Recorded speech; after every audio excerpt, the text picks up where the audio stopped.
very high producing agent reached out to one of us last week, and their exact words were, "It seems like a fun place to work." They've made their, you know, money, and sometimes they want to make more, sometimes they don't, sometimes they're perfectly well set up with what they're doing, and they want a better vibe, a better atmosphere. We're very good at explaining to people how we can help them build and grow a business and scale with the Mhm. tools and the models and the systems. That everyone that we speak to gets that. I think until they actually come into our world and have fun here with us, like it's hard to just tell someone like, "Oh yeah, it's a fun." Everyone's gonna say, "Oh, it's a fun place to be at work," but we're seeing that, and it's working. Like it's Yeah. helping us bring people in. It's helping agents' productivity. Like our newer agents are making way more money, way faster than they were 2 years ago. Hey guys, welcome back to Mic'd Upstate. I'm your host, KT Temple. And today we've got a special guest on. We have one of our top leaders on this call. He's one of the guys that is responsible for making sure that our offices are profitable. And he's got a great story on making sure that your office culture is really great so that people actually want to show up and start working there, and talk about what that's doing for their business as well. So I want him to introduce himself. Thanks for coming on, Stefan. Yeah, good to be here. Appreciate you having me. So tell everybody a little bit about yourself, about your life, and how you got into real estate. All right. So, yeah, my name is Stefan Marikovics. I am the operating partner for Keller Williams Upstate New York properties. We cover Otsego, Delaware, Shenango, and some of Schoharie counties.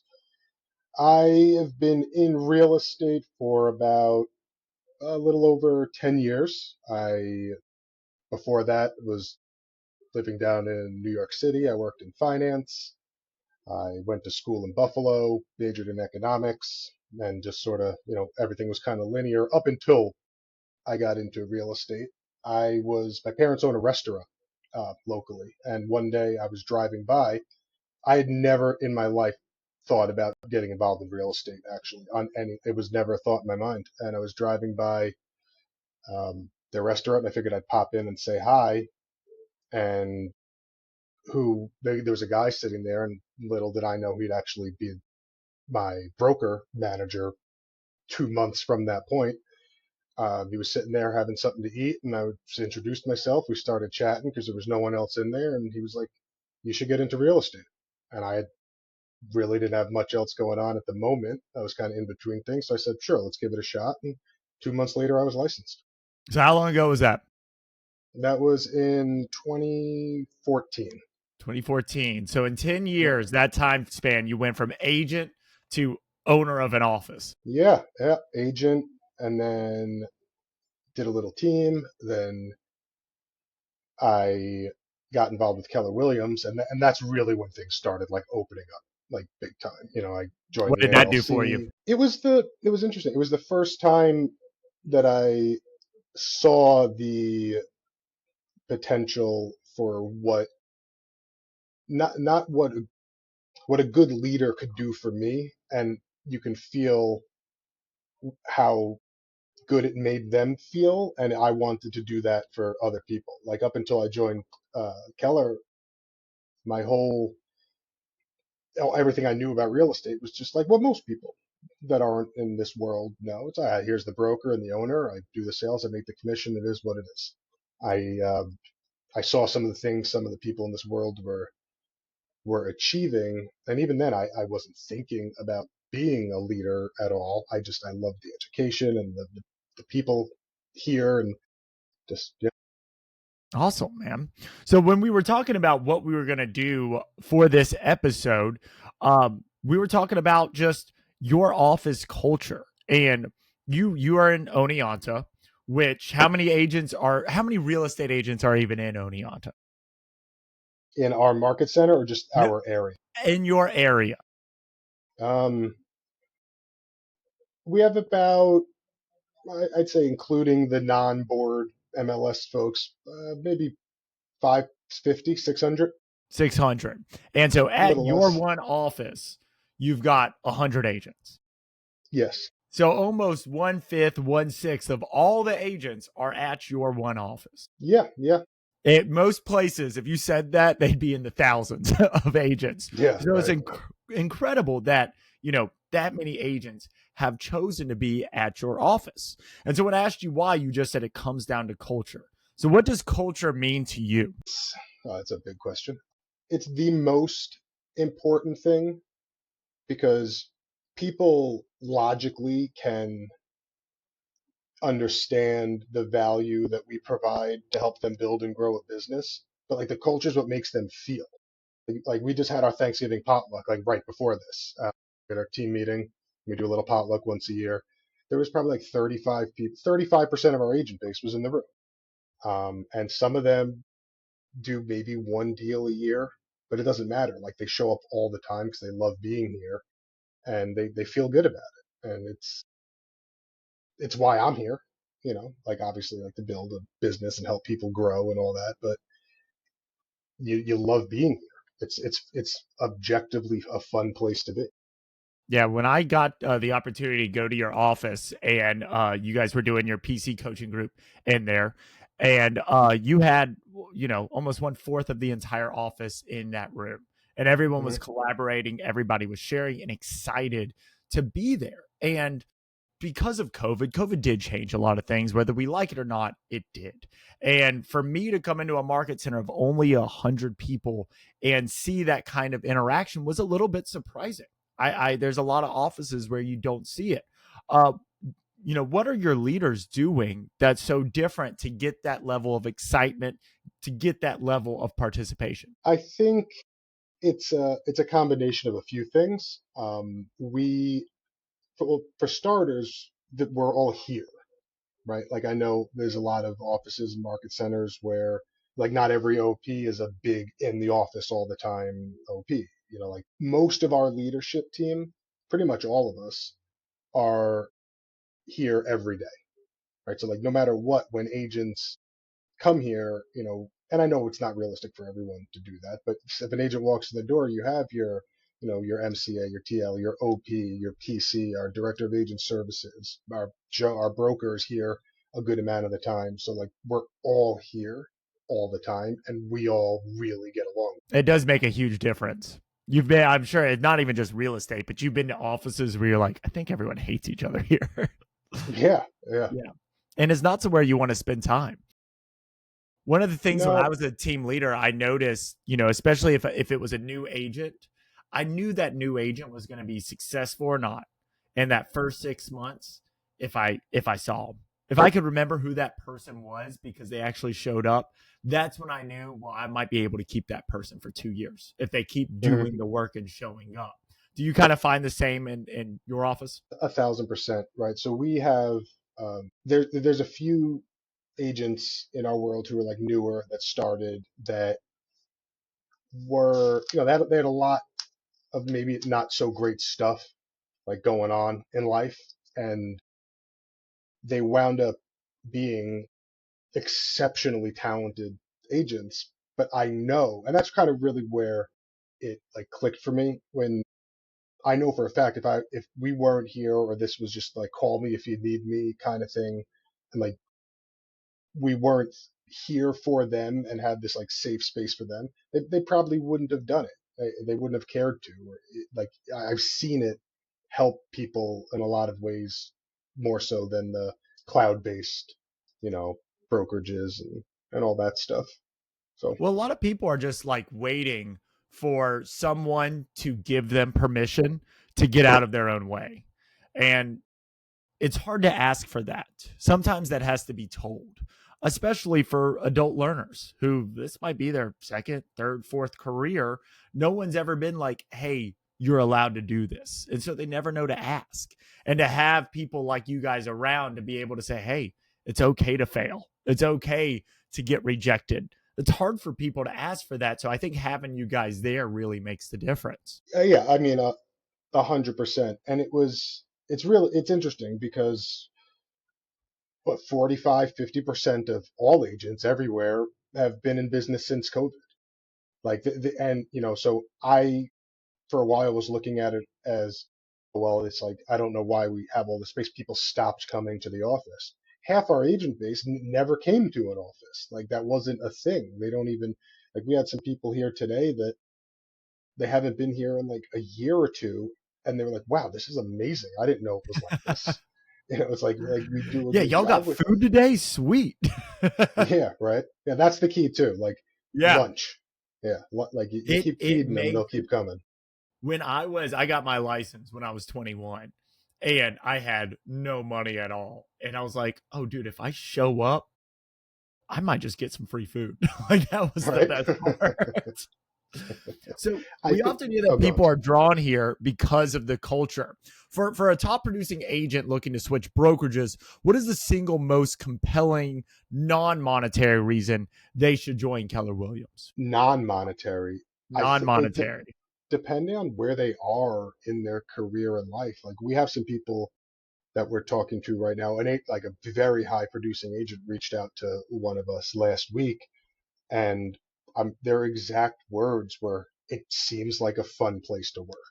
Like they've made their, you know, money, and sometimes they want to make more, sometimes they don't, sometimes they're perfectly well set up with what they're doing, and they want a better vibe, a better atmosphere. You know, we're very good at explaining to people how we can help them build and grow a business and scale with the tools and the models and the systems like that. Everyone that we speak to gets that, but I think until they actually come into our world and have fun here with us, like it's hard to just tell someone like, oh yeah, it's a fun everyone's gonna say, oh, it's a fun place to be at work. But we're seeing that, and it's working.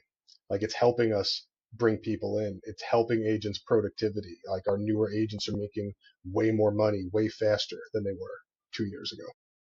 How does the internal happiness and collaboration within in the office improve the client experience? I think, actually, I don't think, I know that when you are dealing with an agent that's out in the world servicing their clients, and they just inherently know and feel that the people back at home base have their back. They're there for them when they need anything. Like they spend time here with us and they go out and conduct business, but they're going out and doing it like freshly supported, freshly encouraged.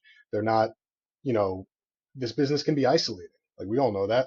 So like when they're here and they're in this like incubator of positivity and education and encouragement, they have way more confidence out there in the world and they learn stuff faster, like for sure. You say we know that, and I disagree. A lot of people don't know that, and That's fair. um, yeah, they get into this business. You know, what's the two reasons people say they want to get into real estate? It's always the same two things: Yeah, I want to freedom, make freedom, my and own money. schedule. Yeah. Yeah, those are the two things. And when you get that freedom, you get it. You absolutely get it. And then that quote, "It's lonely at the top," comes up. And I felt it. I've been working from home for a long time, and we had a travesty in our family, and I didn't have an office. I didn't have anything. I actually started going back to my office.